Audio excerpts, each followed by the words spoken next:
rise and shout. It's time for What's Trending.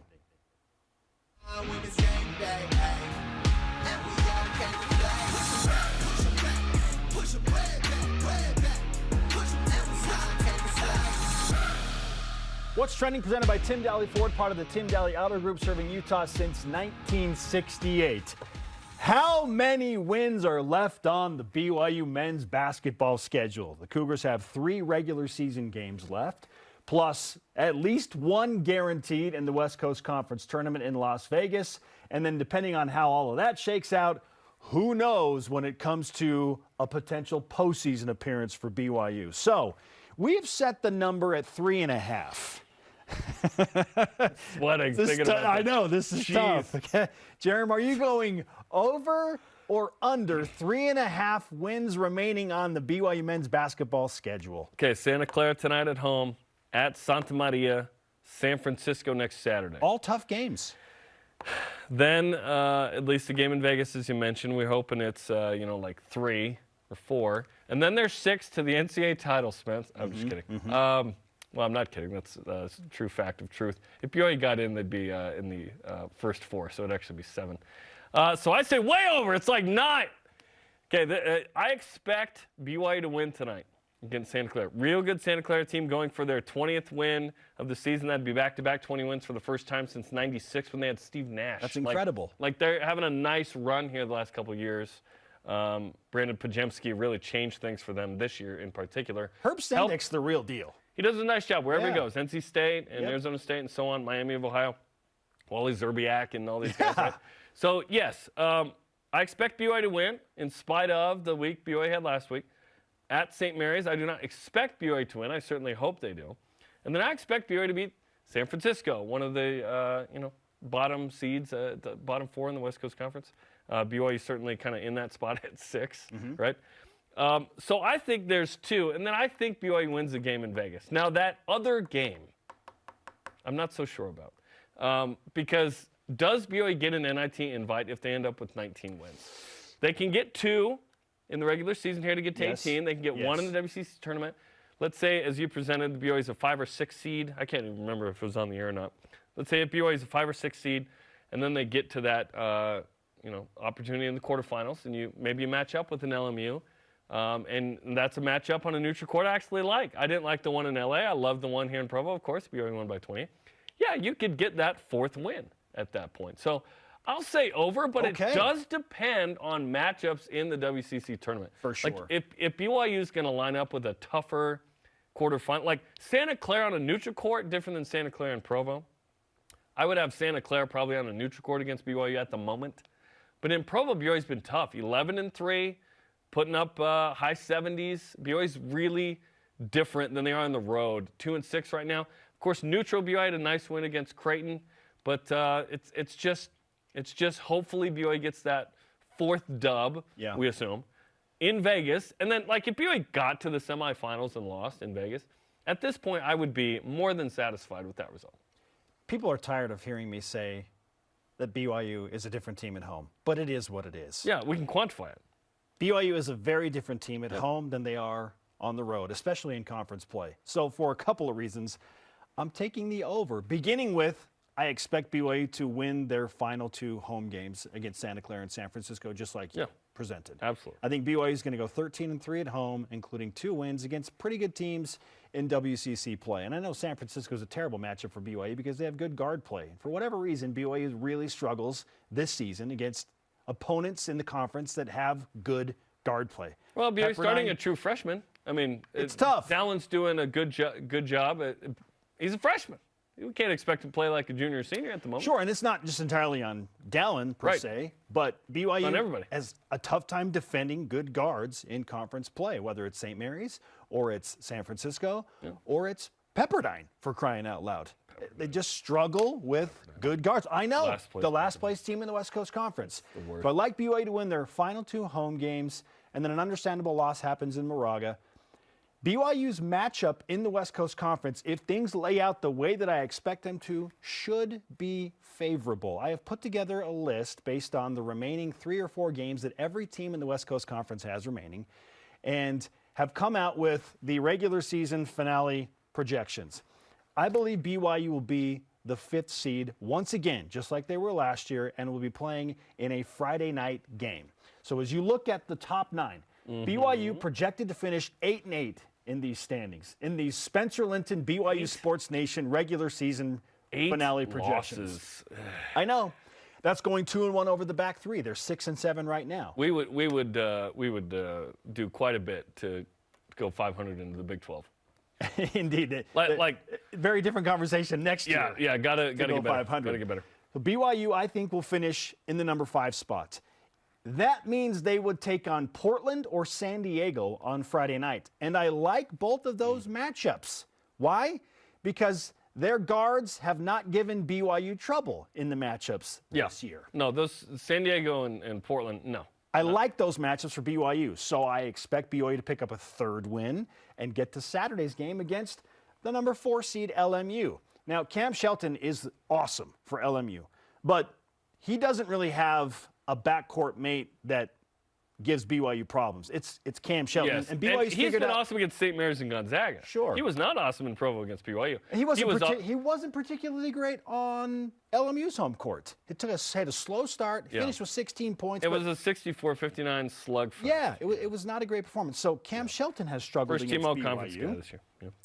I like that matchup on a neutral site. BYU beat LMU by 28 and lost by 5 in Los Angeles. I like BYU against LMU. I don't like it, Spence. I love it. You love it. That would be the ideal quarterfinal. And that is win number 4 right there, which is why I'm going over. BYU gets to Monday. Oh, the BYU homers pick BYU to win again. Yeah, in these projections, BYU takes on St. Mary's in a Monday semifinal, which is an incredibly difficult matchup. I'd love to just get there. Get to Monday. I don't care about that result at this point. Like, this BYU team is about just get there, and what if little magic dust gets sprinkled on BYU, right? Who knows? Beat Portland or San Diego, then beat LMU, and then see what happens against St. Mary's. But if BYU gets to Monday, road, dude. If BYU gets to Monday, then I think they're an NIT team, win or lose. Then you got to 20.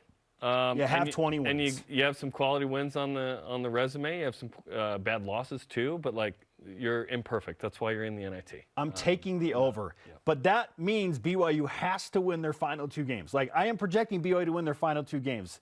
So I cannot overstate. Home games, you think? Yes, final 2 home games in the regular season. Cannot overstate how critical if it is BYU that BYU loses, holds serve on their home court. If BYU loses to Santa Clara or San Francisco at home, I don't think BYU makes the NIT.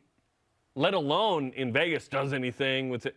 Yeah. I think BYU could be in danger of, just the 2 games. Sure. The likely scenario is that BYU only plays 2 games in Vegas. Well, guess what, Jarom? They lose a quarterfinal. If BYU loses the home game, they likely finish 7-9 in conference. They finish as the number 6 seed, and now they probably play San Francisco on Friday night, which is not a great matchup for BYU, especially on a neutral court. San Diego and Portland stink. Pepperdine does too. They just have matchups that are tough for BYU to defend. Why are they so tough? They've only won 2 games in league. They had won 0 in league prior to the game before the one with BYU. Topic 2. Tuesday, Mark Pope was asked if he was paying attention to Big 12 basketball in eye of the future, and then he said the following. It's super scary to play the long game in athletics. It's really, really scary. But for us, it's the right thing to do. And I got all the faith in the world that it's going to pay off incredible dividends. But we're definitely playing the long game with that in mind. Okay, so he is paying attention to that, of course. Why wouldn't he be? He's like, sorry, what? No, what is this? We're looking at Santa Clara. What do you think he means by the long game? I believe that this goes back to something that he discussed early this season, which is he talked about a more dramatic bottoming out for this BYU basketball team and the philosophy that the coaching staff is implementing. The offense they want to run, the way they want to play the game. And he said, what's tough is we're going to take a really deep dip and then we will begin to climb together. But the dip is really tough to handle in the moment. And he said, our guys, like, I'm asking them to do more. It's a little bit more complicated, a little more free-flowing, and it's hard to grasp. So it takes a while to kind of get your guys into the system. And then, again, then you can begin to climb back up the mountain. But he said it's going to be very frustrating along the way. And so I believe what he's saying is the long game is I'm teaching my guys things that they need to know so that they can match up with Big 12 teams and that they can run an offense that I believe will be successful in the Big 12. It's a tough learning experience in the West Coast Conference, and there have been just some head-scratching, frustrating losses. South Dakota, Pepperdine come to mind. Even Utah Valley at home. I know Utah Valley is a good team. That's a frustrating loss for BYU. Yeah, you don't accept home loss to UVU no matter how good. It's tough, right? It just is what it is. So I am interpreting what he's saying as the long game as far as what BYU controls and what they want to do and the scheme and offense and defense that they want to run as it pertains to them transitioning into the Big 12. And hopefully this learning experience this year, as tough as it has been, will allow BYU to start a few steps forward next year so that they're not learning new basic concepts of the offense that's going to match up better with teams in the Big 12. That's the hope. So I believe when he says long game, he's preparing his team schematically for the Big 12 right now. I'd like to think that those strategies would still help you beat South Dakota and Pepperdine. You know what I mean? And he was strongest with those statements after those losses. I think what this year has become and what it has turned out to is that BYU just doesn't have enough good players. I think NIL is tough. Nick Robinson said the other day to the Royal Blue Collective, there are certain players that we go and try and talk to in the transfer portal, and their essentially agent or marketing rep says, okay, the opening number is X, and typically for a Big 12 starter, that's $150,000 to $350,000 a year. The fee to just to talk to them, like get in the door. Yeah. You have to. Yes, we would be able to give you X. So the Royal Blue Collective and Coup Connect and these organizations, they're trying to make BYU more competitive in this space because it's tough to get good, talented players at the level that BYU wants to be at in the league that BYU is going to be in with that kind of money. BYU needs better players. They've got some really good pieces. I tweeted the other day, I wonder if we'll look back on this season like we look back now on kind of 2018-19 that I've been talking about, of look at those young pups and what they did in 20 and 21. A lot of freshmen, a lot of sophomores that cut their teeth, went 7-6, and we were frustrated in the moment. You could even argue 2017 4-9.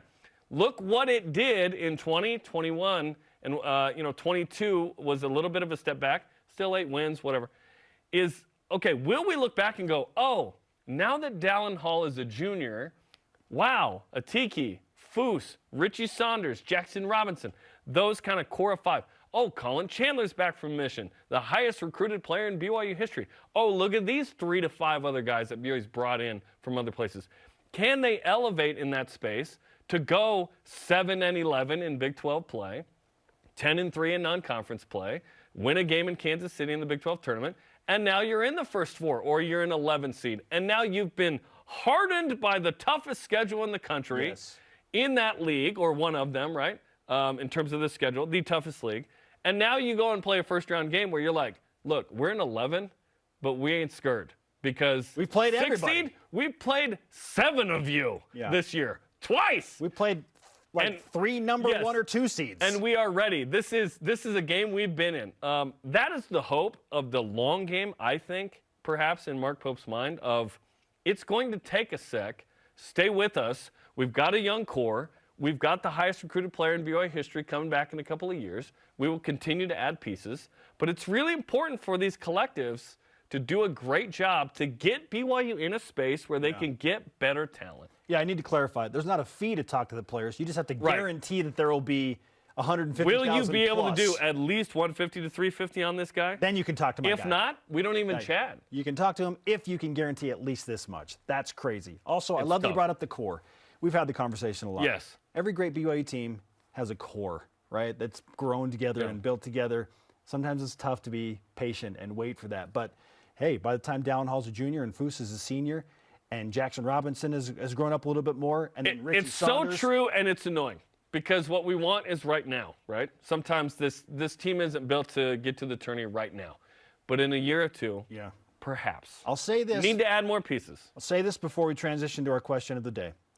Say it. Don't declare it. Don't say it. Mark Pope will have an added bonus in his transfer portal recruiting this year based on the fact that BYU will be in the Big 12 next year. I'd hope so. Recruiting for the final year of the West Coast Conference, knowing that the Big 12 is still a year and a half away. Very different than saying, hey, remember how Texas and Oklahoma and Kansas State and all those schools overlooked you, but you're still really good?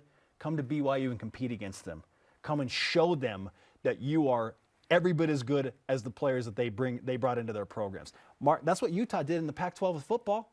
USC and Arizona State and Oregon don't like you. Come to Utah and kick their butts. Yes, get those guys. There will be an advantage there.